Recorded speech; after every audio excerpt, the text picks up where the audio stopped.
Estado fuerte, ¿no? Que interviene mucho en la economía, en la vida social, en la vida política, y las pequeñas empresas o las pequeñas organizaciones.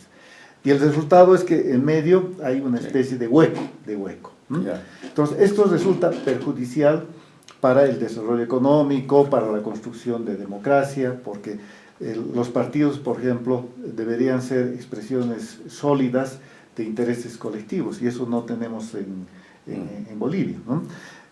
Aplicando esta metáfora de la silla montada a Bolivia, yo creo que es muy pertinente, porque el 80% o más de las unidades económicas son microempresas familiares, ¿no? Por lo tanto, de un tamaño muy reducido. Paralelamente hay una legión de gremialistas, claro, que trabajan solos con todo. Su esposa. El problema es que este tipo de unidades difícilmente tienen capacidad de crecimiento. Claro, ¿no? claro. Entonces no resuelven los problemas del empleo, de la pobreza. Son más ni bien, pagan impuestos. Ni pagan impuestos, Sí. Tienen una serie de consecuencias negativas. Sí. ¿no? Y en el otro extremo está el Estado, ¿no? Con una empresa inmensa como es Yacimientos, o Comibol, pero en medio no tenemos empresas suficientes, por lo menos una masa crítica suficiente de empresas sólidas, ¿no? Un poco más en Santa Cruz, menos en el occidente, y entonces el tejido empresarial, el tejido productivo es muy débil. Muy débil. Tú mencionas unas cifras sobre la inversión privada en Bolivia en la última década que es risible.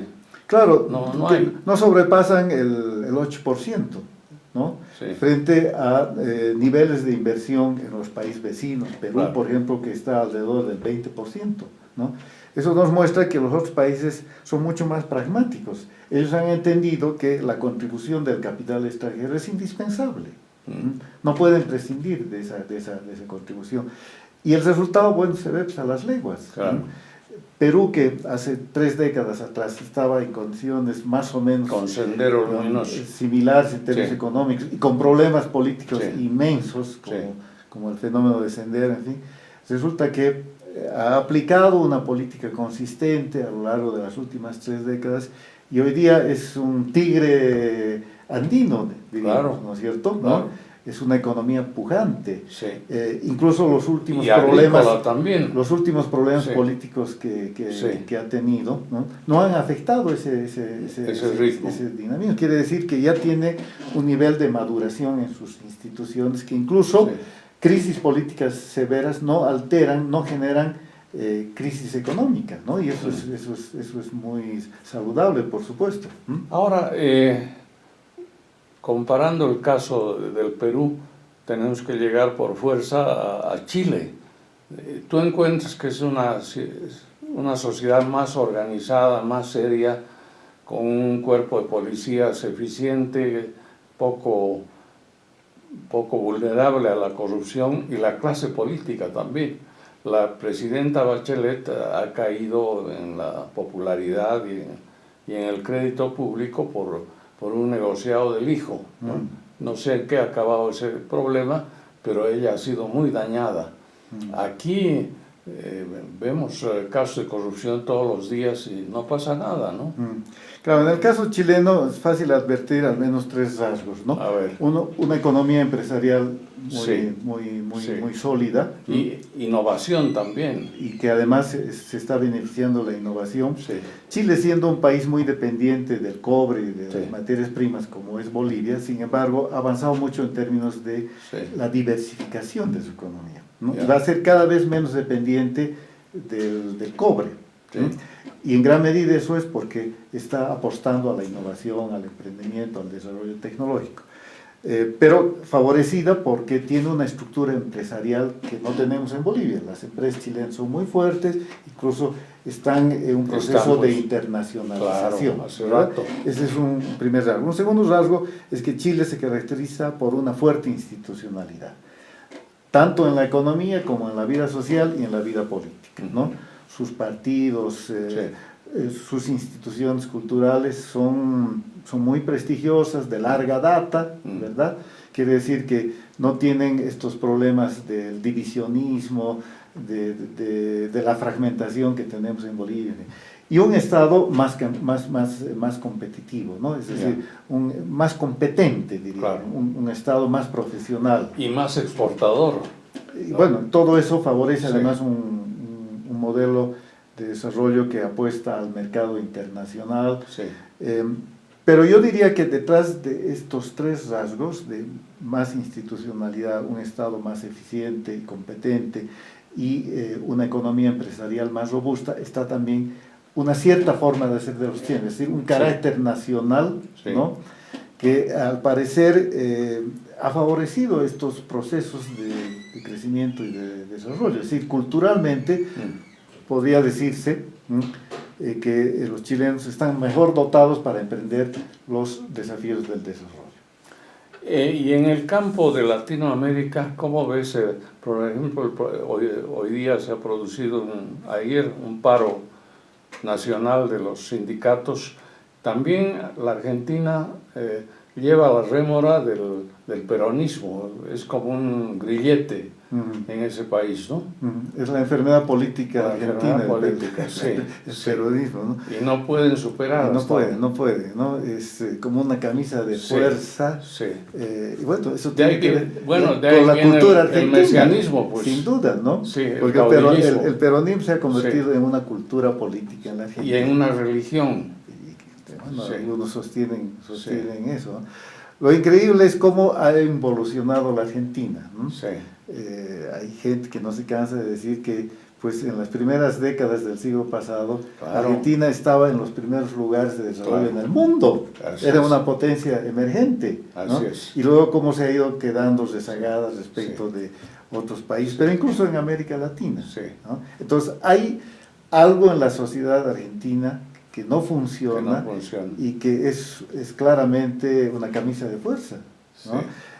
Y una manifestación de ese tipo de sindicalismo que tiene, que es tremendamente corporativo. Prebendalista. Siendo corporativo es prebendalista y clientelista, ¿no? Que son también rasgos de nuestro propio sindicalismo. Hay jefes sindicales, como era don Juan Lechín, pero era otra figura él, que están medio siglo de dueños de los sindicatos, ganando mucho dinero. Claro. Y apoderándose de sectores del Estado. Este señor Moyano, por ejemplo, Hugo Moyano, que es el jefe de los camioneros, es un hombre que dice que tiene mucha fortuna. Seguro. Entonces uno dice, ¿cómo puede ser el líder de los obreros argentinos si este es al mismo tiempo un patrón, es un hombre acaudalado, ¿no? A ver, no nos queda mucho tiempo. ¿Qué opinión te merece la crisis brasileña? ¿Van a salir de eso? Porque no te olvides que la empresa de petróleos del Brasil fue la gran corruptora de los gobiernos del resto, desde Centroamérica hasta el Perú y Bolivia también. Bueno, eso confirma que las empresas estatales monopólicas son siempre una fuente potencial de corrupción. Sobre todo cuando además la institucionalidad política no funciona adecuadamente, no hay la fiscalización necesaria. Y el fenómeno de Petrobras se repite con yacimientos, en el caso boliviano se repite también con otras empresas estatales en América Latina. Entonces no es recomendable tener estos monstruos estatales tan empoderados, pues, ¿no? Esa es una enseñanza. Pero yo quisiera más bien ser positivo en el caso de Brasil, porque lo que ahí me parece enormemente destacable es el papel que está cumpliendo su sistema de justicia. Es verdad, ¿no? Paradójicamente, la justicia brasileña ha resultado un refugio de institucionalidad y de profesionalidad y probidad, ¿no? Todos estos escándalos que se han dado y los juicios, ¿no? Centenares de políticos en las cárceles, empresarios connotados, en fin, todo eso no hubiera sido posible sin cortes, sin fiscales, sin policías también, sin juez y sin porque policías. Es la policía la que hace la toma el primer hilo. Que hace la investigación, ¿no? Pero todo eso gracias a un gran nivel profesional que han logrado estas instituciones. Entonces, más bien lo curioso es cómo ha podido el Brasil de una manera que no habíamos percibido, por lo menos desde fuera del Brasil, construir este tipo de institucionalidad judicial tan extraordinario. Sí. Ahora, yo creo que este ejemplo, ¿no?, va a cundir en el resto de la región. Ya está teniendo algunas manifestaciones en otros países.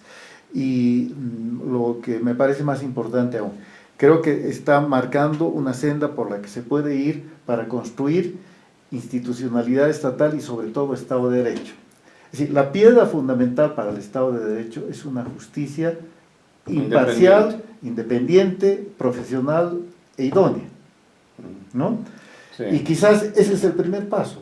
En Bolivia claramente está pendiente una reforma judicial, sí, ¿no? Si avanzáramos en ese camino, sabiendo que también es un proceso que lleva tiempo, creo que estaríamos sentando las bases de un Estado de Derecho mejor que el que hemos tenido en el pasado y que no lo tenemos hoy día. Yo coincido contigo. Es así como nos hemos comportado hasta ahora, pero quizás ha llegado el momento de tener el coraje de mirarnos en el espejo, de reconocer nuestros problemas, nuestras dificultades, nuestras falencias, y quizás ese sea el punto de partida para pensar en una transformación de más largo aliento y mejores días para el país. En un momento de desaliento, Medinaceli también dijo que los bolivianos solo habíamos sido capaces de inventar el chuño, ¿no? Sí. Bueno, Henry, mil felicidades. Has presentado el libro en otras ciudades. Sí, en La Paz, en Cochabamba, en Santa Cruz, afortunadamente con bastante público. Encuentro que la gente está recibiendo, la gente que se interesa por la reflexión intelectual, en fin, está recibiendo con interés. Espero que pueda ser realmente una contribución. Seguro. Bueno, mil felicidades. Muchas gracias.